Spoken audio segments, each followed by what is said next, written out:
And then Brian Vokel. Vermont has reached 70.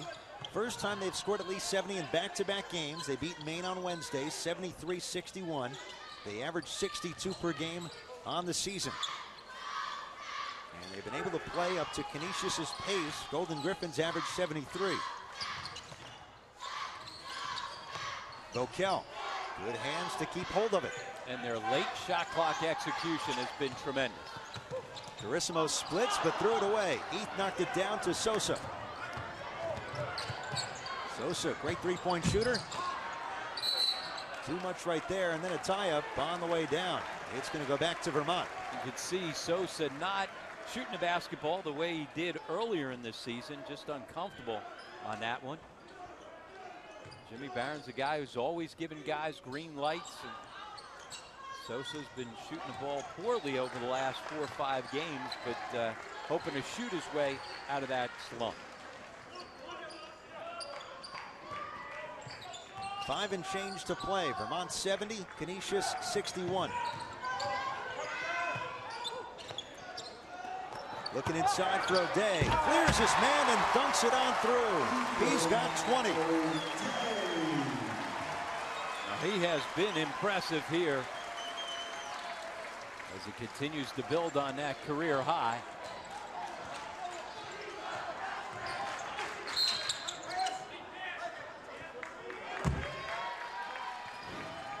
O'Day's got size. He's a good athlete, quick off his feet. Showing you a little bit of strength here as he's able to ward off the defender, but here's why he's got a chance to be a stud in this league. His athletic ability and size, that combination and skill set, his ability to stretch defenders with that 15-foot jump shot. If he adds a couple of feet to his range and becomes a three-point shooter as well, watch out. And for a second straight game, a freshman has been a big difference maker. Against Maine, it was Kilpatrick scoring 12. It's been O'Day on this afternoon. Washington hitting the side of the backboard. That was a tough shot. Trey Blue leaving it inside for O'Day. No, but he was fouled. Well, the other guy who's had a real good game and certainly was the star in the first half has been Trey Blue, and again another unselfish play by Blue to find a teammate. What happens when your best player, Brian Vokel, shares the basketball like he does? It becomes contagious for everybody. Another good rebound, pass ahead by Apfeld, smart play. Everybody's sharing the basketball, and when you do that, you get the kind of scoring balance that the Catamounts have enjoyed all season long. Trey Blue is a senior, obviously well-traveled with stops at Fordham and Illinois State, but outside of him, it's a really young group. Ben Krenka, another senior who's out. He's played 16 games, but his back has been hurting up. So outside of those two, this is a group that's going to be intact for next season. And also, they got a couple of guys sitting out. The transfers, Ryan Pearson, who had a terrific first year at Northeastern, was on the all-rookie team in the CAA. Struggled his second year, and then Hector Harold, who transferred in from Pepperdine. So not only do they have everybody back, but they get those two guys into the fold as well. The applause for one man right now, freshman Ethan O'Day. 22 points. His previous season high was 17. Barron season opening, nicely done by Billy Barron. Timeout called by his dad Jim with 4:13 left. What's become an 11-point game. Let's revisit our Twitter question. Which 2013 BracketBusters team is most likely to step up in the NCAA tournament? We gave you those 4 options: Akron, Creighton, St. Mary's, and Wichita State, plus the field, as you said earlier. Yeah. Hashtag who steps up. Remember, too, those teams battling later today in BracketBusters, the marquee game of this year's slate, as Creighton will be on the road 6 o'clock on ESPN out at St. Mary's. We talked about Billy Barron at the top, averaging nearly 17 per game. Quiet afternoon, and they try to get him in space and get him going, and he just hasn't had that trademark Billy Barron game.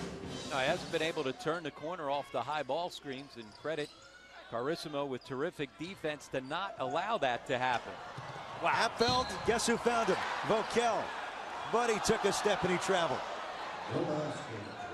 Even if that doesn't count, I want to see that one again.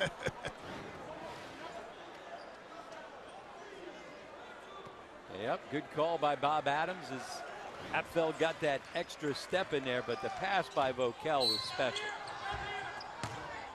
Paul Druchniak, our producer and director, had that ready upon my request. Your request. I like it. That's how it's done. Foul goes against Josh Elbaum. And Vokel's one of those guys, if you look the wrong way, he is just punishing you.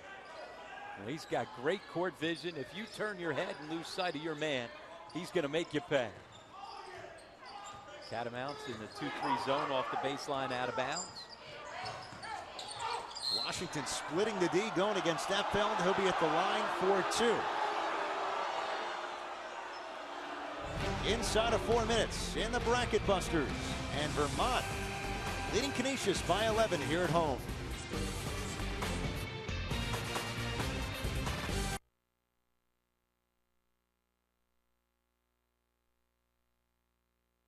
Worldwide Bracket Busters. Vermont out of the America East leading Canisius 74-63. Not the first meeting for either squad against the other conference. Canisius 2-1 against the America East this year. Wins against BU and UMBC. They lost to Stony Brook. And Vermont 1-1 against the MAC. Beat Siena in their opener, lost at Niagara. And this is not the only Bracket Busters game featuring the America East and the MAC. Albany taking on Fairfield today. And they're late in the second half with Albany up by 7. One more, this is the bonus. Harold Washington, we talk so much about his athleticism, whether it's at the point guard spot or off the ball with Barron in there. He has scored 27 here today. And that's a new season high, besting the 26 he had earlier this season against Iona. Back to a single-digit game inside of 4 minutes. I'm Ed Cohen with the former college coach Rob Kennedy, our ESPN 3 crew in Burlington, Vermont.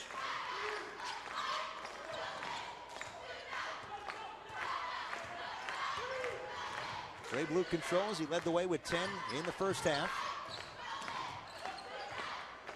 One of the problems for Canisius trying to cut into this lead, you don't want to foul Vermont.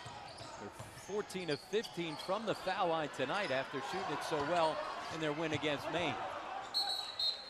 Goes out of bounds with 1 on the shot clock. The referees will confer and say it was deflected by Canisius. There's Paul Fay and Bob Adams, so Vermont has to get a shot off quickly.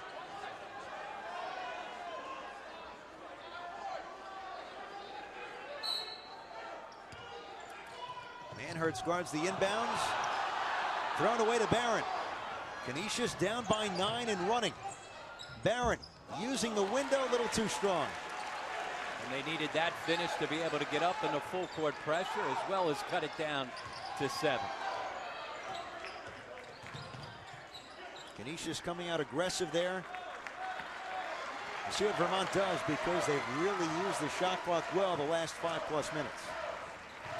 And they've executed late in the shot clock, so stay with it. Another possession with the shot clock's in single digits. Now it's 6 for Blue. Carissimo with 2 to shoot. Fires, and Manhurts there for the rebound. Canisius down 74-65. Sosa. Long bounce. Barron coming right at us. Keeps it alive. A good hustle and the strength to corral the basketball. Splits the D again. Sosa this time in the corner. Now he converts for 3, and all of a sudden it's a 6-point game with 2:13 remaining. And that's why you let guys that shoot the basketball, even if you're in a slump, keep on shooting. That's the only way you're going to get out of it. Sosa finally able to connect from 3. O'Day was on the bench. He's had a career day. Now he comes back in.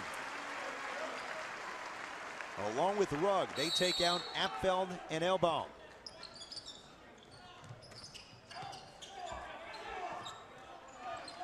Vermont is led by as many as 15 here in the second half. That was 5.5 minutes ago. 2 minutes remaining regulation. Vokel looking the other way. And lately, they have not been able to convert late in the shot clock. Going to have to do that to get out of here with the win. Now 8 to shoot. Carissimo waits against Manhertz. He's trapped. 2 to shoot. Manhertz, the great D. Shot clock violation on Vermont with 1:35 to go. Gives it back to the Golden Griffins, down by 6.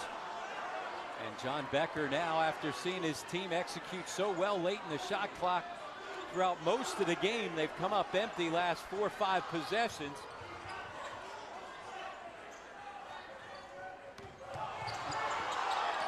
Himes, a dangerous three-point shooter. Almost down. That would have made it a 3-point game. Blue runs into trouble, and Barron's called for the reach-in foul by Bill McCarthy. Young Barron, old Barron, they can't believe it.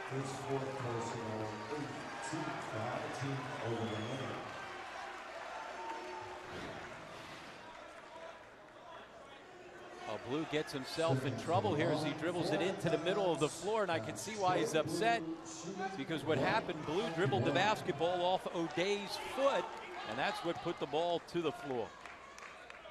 18 fouls on Canisius, so 1-1 here for Trey Blue, who shoots it at 63%. And Canisius, you don't have to just throw up threes. That was a good shot last time down by Himes, but you still got plenty of time to go score 2s.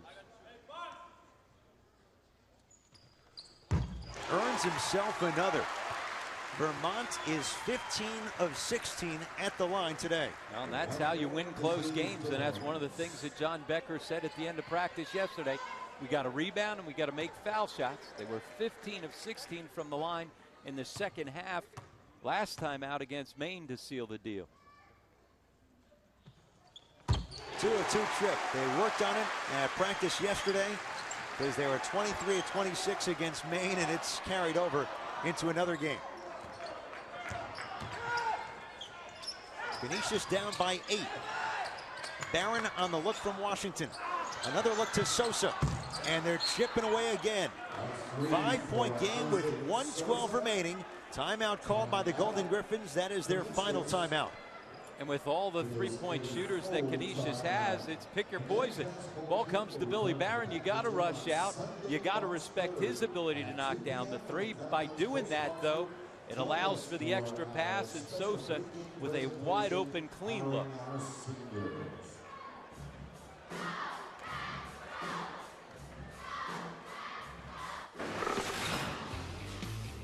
Golden Griffins here in the second half, hanging tough after trailing by 15.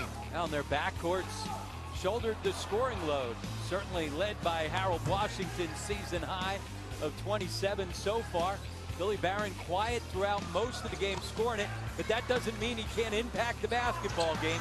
Here are a couple of nice assists for wide open looks for Sosa, who had started the game 1 of 7 from 3, but has now made his last 2 in a row from deep. Golden Griffins as a team have hit 10 threes, 9.2 per game, coming in 6th in the country. Iowa State with 9.5 per game, and that leads Division I. And there they are, down by 5 points, out of timeouts with 1:12 to go. They've got to try to force a turnover with the full court pressure. We've seen the Catamounts in no hurry once they get up into the front court. Taking time off the clock, and then we've also seen them march to the foul line and be near perfect from the line in this ball game. They're going to continue to knock down foul shots for John Becker like they have, 15 of 16. You may have to come up with a steal out of the pressure.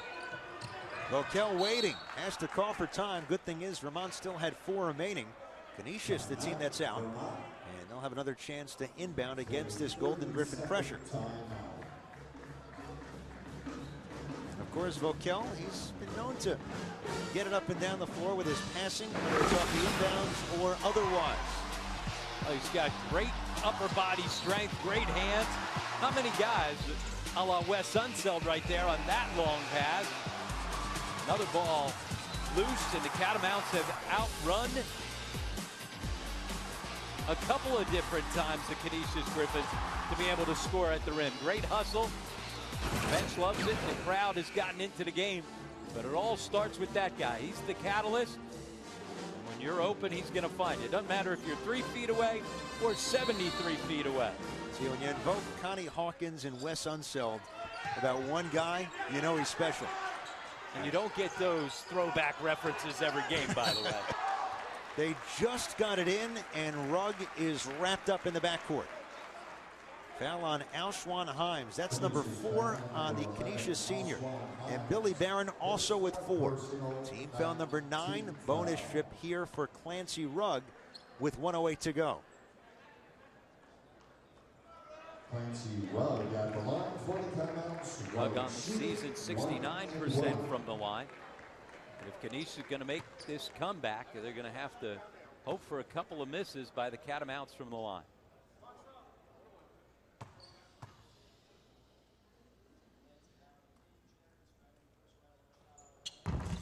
Got it to go, earns himself one more. Rugg one of 4 Catamounts in double figures. He has 14 on the day. And how quiet does it get when they're shooting foul shots? I can hear you think. That, and I can hear the Vermont radio guys just to the right of us, about the only one talking. Second one for Rugg is through. What a night again at the foul line for Vermont. 18 of 19. 78-71 they lead it with 1:05 to go. Washington steps in with 3. Weak side, rebound going for the foul on the rebound for Himes. And that's his 5th, so his day is done. That's his 5th personal foul. He's fouled out of the game. That's also the 10th team foul. Team now in the double bonus. The substitution for Canisius is number 5, Reggie Groves. Laid off the miss, and Washington had a decent look, and you just got to try to make something happen. Smart play by Alshwan Himes. Every once in a while you may get away with it and keep the possession alive. If not, you send them back to the line. The only problem is the Catamounts have not obliged, and they just continue to knock them down one after another. Quiet again, and that gives him plenty of time to focus. I mean, it gets dead silent in here. Whatever they're doing, it's working. 19 of 20 now from the line.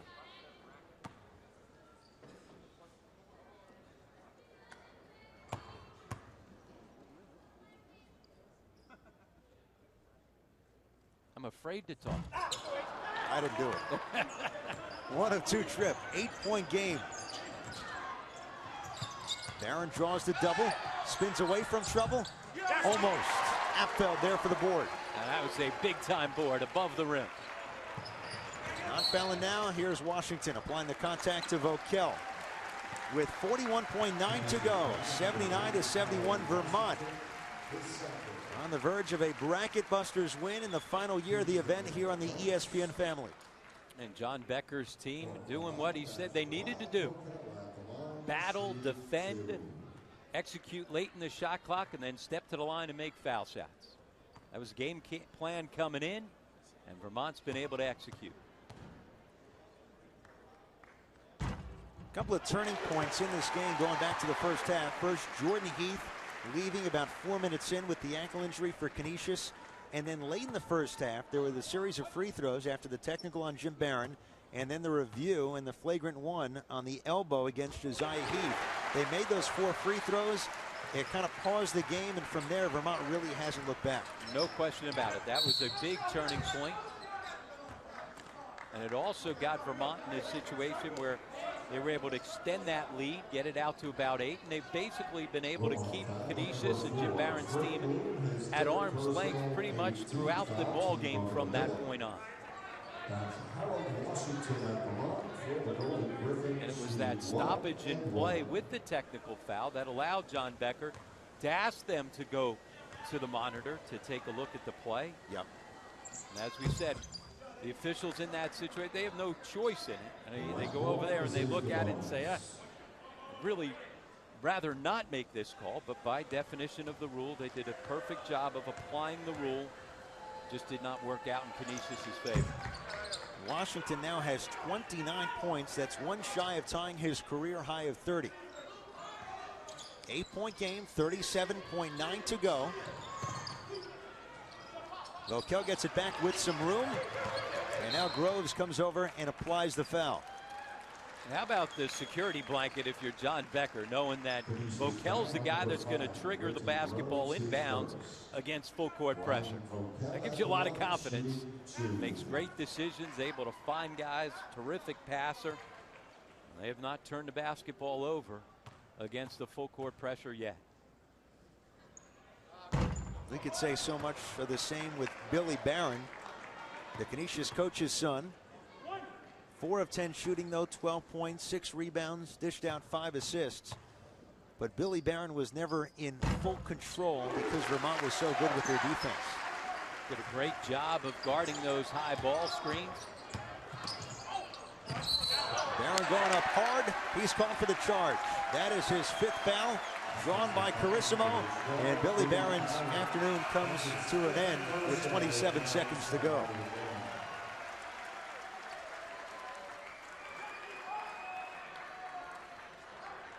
His dad's helped turn this program around in quick time, but so has his son, just a junior. He'll be back next year after stops at Virginia and then one semester playing for his dad at Rhode Island.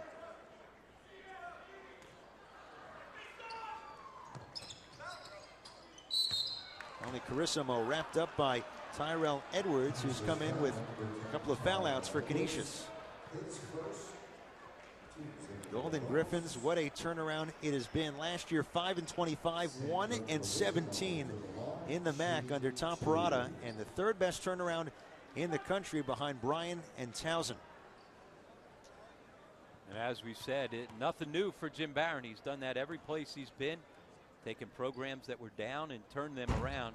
Just happened a lot quicker than he thought it was going to up in Western New York this year.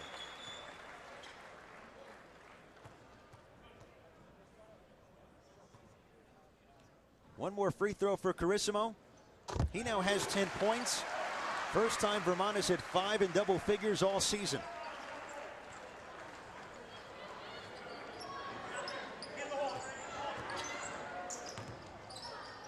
Final bracket busters for both these squads here today as Groves fires from 3 and knocks it down over Ruck. This is a game for Vermont, trying to carry the momentum from the main one on Saturday into this one. Especially here in the second half, they have come through. Groves with the steal and putbacks, 5 points for him in a matter of seconds. Timeout called by Vermont with the 6-point lead. And you see why you stay up and you fight through. All of a sudden it's down to a 2-possession game, and stranger things have happened. Down 6 with 14.3 left. It's not over. By John Becker takes the timeout. First time that the Catamounts turned it over against the full court pressure.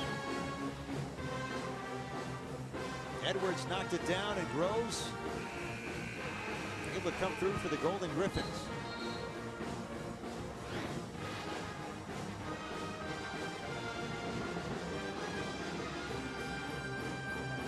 Golden Griffins from Buffalo close with 2 at home against St. Peter's and Ryder.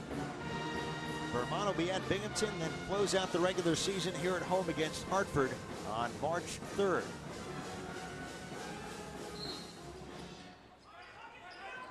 John Becker's team looking for win number 18 on the season. Rugg wrapped up by Edwards in the backcourt with 13.5 to go.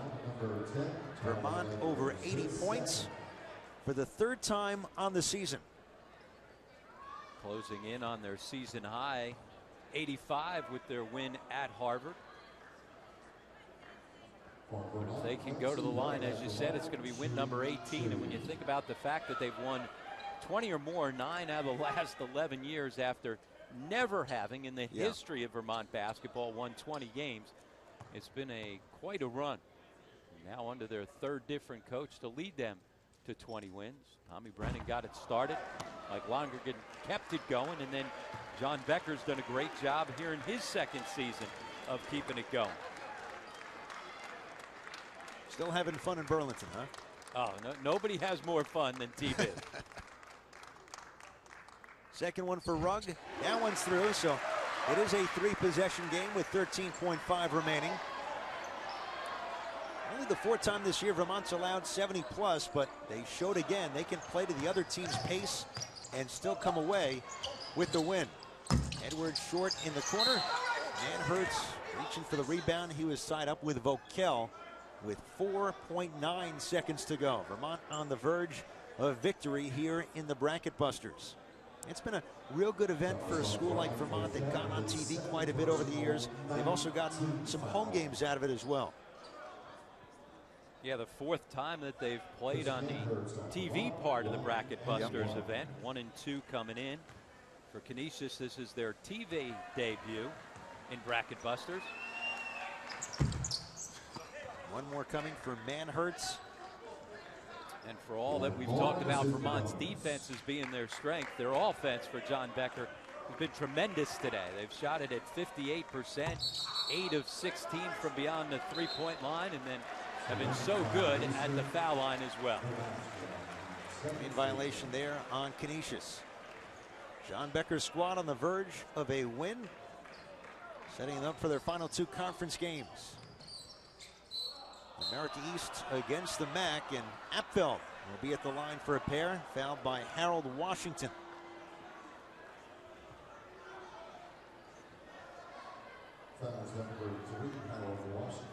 Last NCAA trip for Canisius back in 1996 when John Beeline was their head coach, now doing great things at Michigan. So it's been a long time coming for this program. Jim Barron has been to NCAAs with St. Francis of Pennsylvania and St. Bonaventure. He's hoping Canisius is the next stop to the tournament. And in year number 1, what a turnaround, and hoping to build